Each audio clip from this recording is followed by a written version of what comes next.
Thank you, Madam Acting Deputy President. As a servant to the fine people of Queensland and Australia, I want to ask a question. If you want a perfect example of how insane is the UN's net zero pipe dream, look no further than this bill, the Environment Protection Sea Dumping Amendment, using new technologies to fight climate change, in brackets, Bill 2023.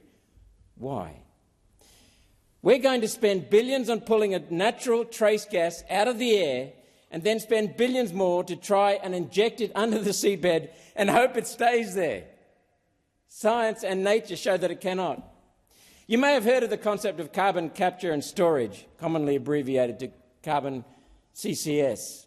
The climate activists claim we need carbon capture and storage to save the world. That's a lie, and I'll get to that later. But no one really talks about what storage means in these schemes. It seems our government and bureaucrats and our opposition don't want to talk about the details, because anyone who explains carbon dioxide storage out loud will immediately realise the concept is stupid and dishonest. One might think that a bill titled Environment Protection Sea Dumping would be an amendment saying you can't dump things in the sea to protect the environment. Think again. The fake environmentalists have decided the best way to protect the environment is to dump stuff in the sea, just like the koalas being euthanised to make way for wind turbines, or damaged solar panels leaking toxic heavy metals into waterways. The United Nations net zero plan again involves killing the environment to save it. Carbon capture and storage can be summarised by the following steps. Carbon dioxide, a harmless, colourless, odourless, tasteless, natural trace atmospheric gas that is generated from the burning of materials containing carbon atoms, including digesting food in animal guts, including our own guts, burning trees in bushfires, and burning coal in power stations to produce among the cheapest forms of electricity available for human progress. In the case of carbon capture and sequestration or storage, carbon dioxide is captured at the point of production. Carbon dioxide is transported then via ship and or pipeline to a storage location. The carbon dioxide, wait for it, is injected underneath the seabed via drilling for storage, theoretically permanently. It's theoretically permanent because there is no guarantee that the carbon dioxide will stay there. History is full of episodes of spills where companies couldn't contain the oil they were drilling for, and natural leakage from reservoirs. That's been in the case for nature since time immemorial. Even if it was necessary to bury carbon dioxide, and there's none, there's no guarantee it will stay there after being hit by some type of undersea seismic activity or even a very common under-ocean earthquake. It's worth remembering that carbon dioxide makes up just 0.04% of the Earth's atmosphere. Human beings are responsible for just 3% of the annual production of carbon dioxide, and Australia contributes just 1.3% of that 3%. Yet the net zero advocates tell us that if we take a fraction of our carbon dioxide and pay an oil drilling company to dump it in the ocean by injecting it under the seabed, we can save the world.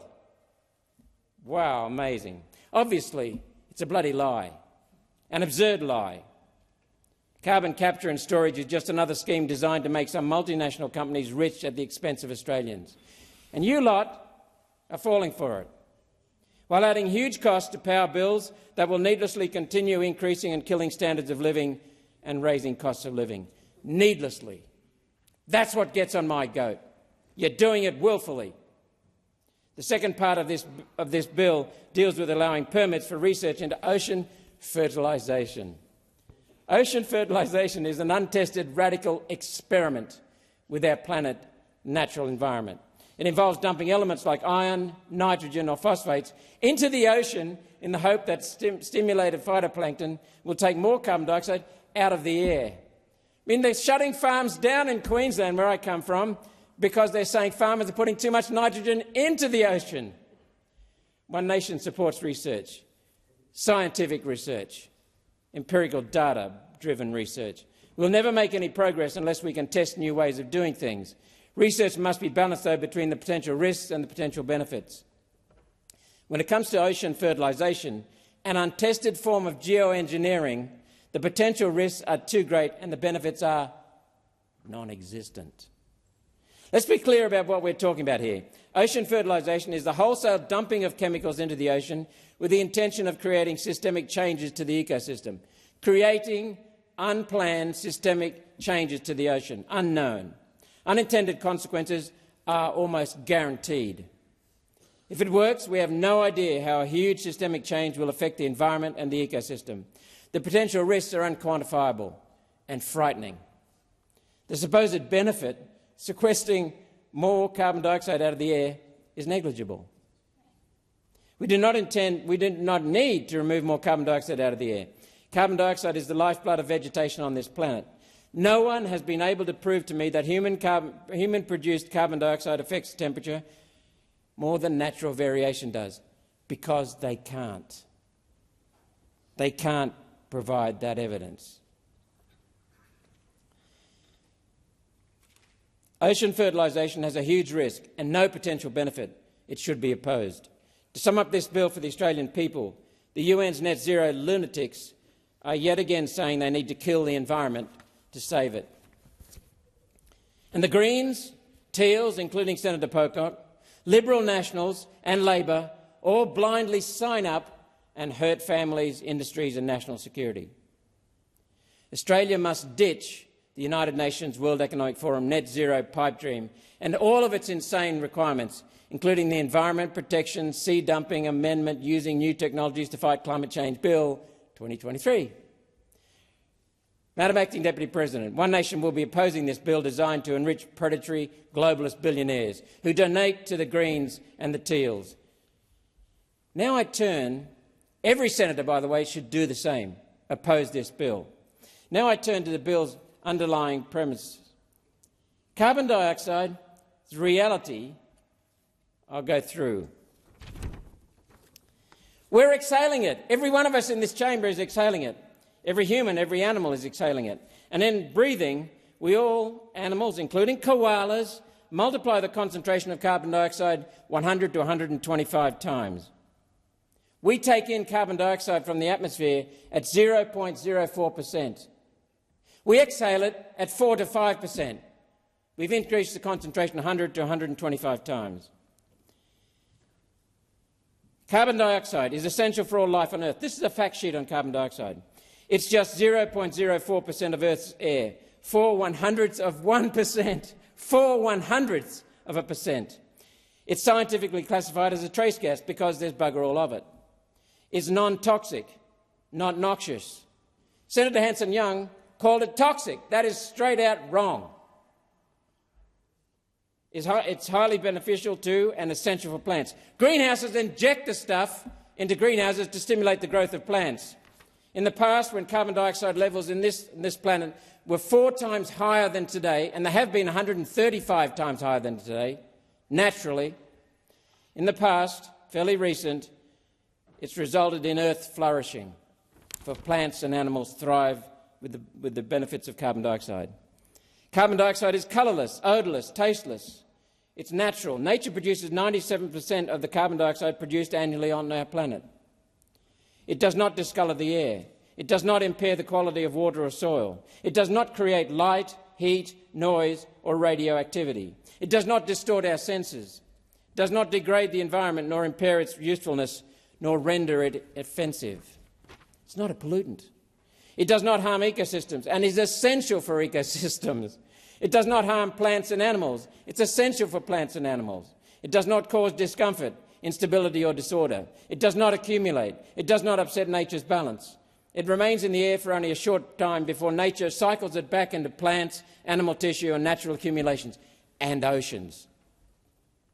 It does not contaminate apart from nature's extremely high and concentrated volumes close to some volcanoes, and then only locally and briefly, under rare natural conditions when in concentrations and amounts far higher than anything humans can produce, we can dream of producing.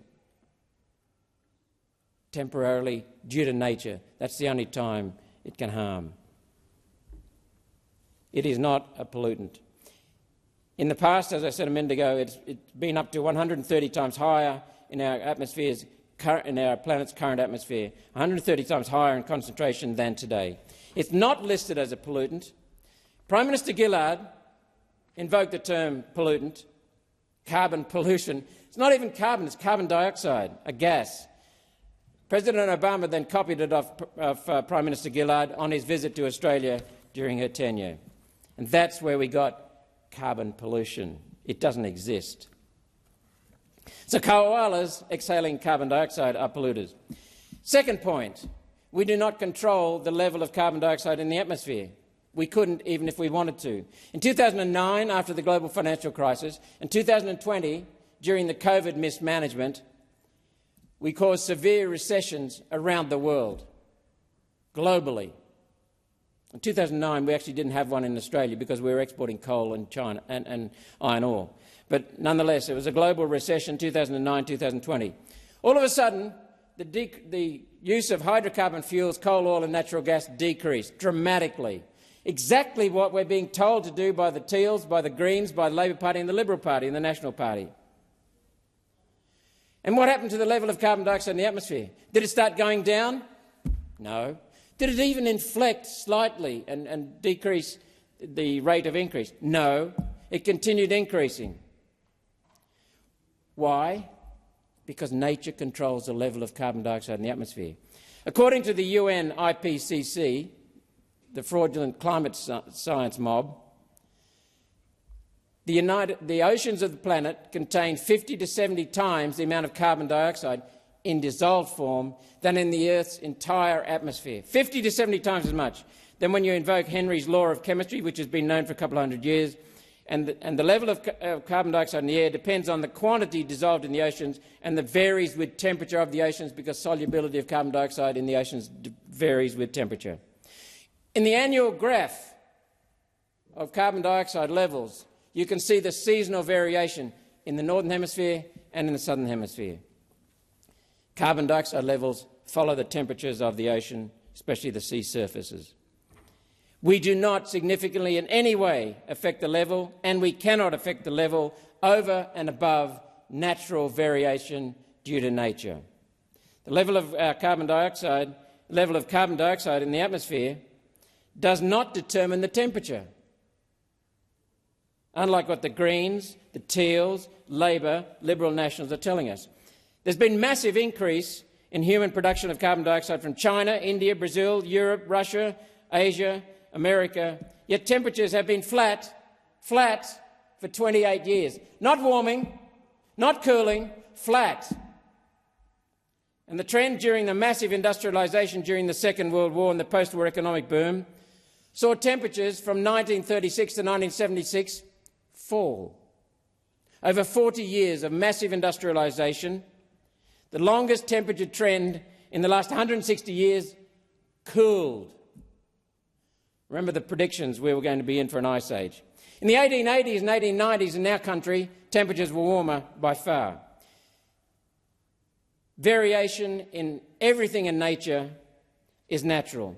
Inherent natural variation within larger cycles of increasing and decreasing temperature and rainfall, drought cycles, storm cycles.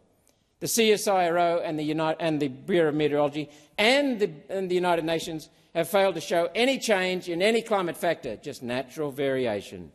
Not climate change, climate variation. And every uptick is heralded as catastrophic, and every downtick is silently ignored.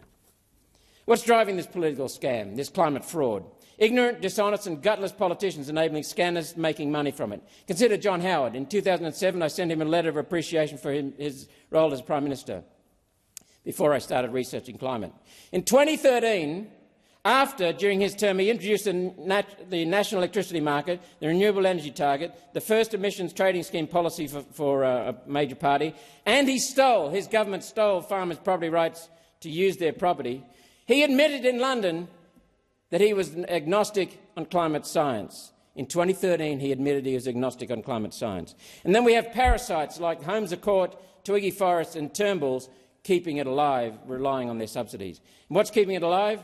teal such as David Pocock, Greens such as Senator Whish-Wilson and Sarah Hanson-Young, invoking fear and doom, yet never providing the logical scientific points and empirical scientific evidence. I encourage people to watch their speeches and see the dearth of scientific evidence.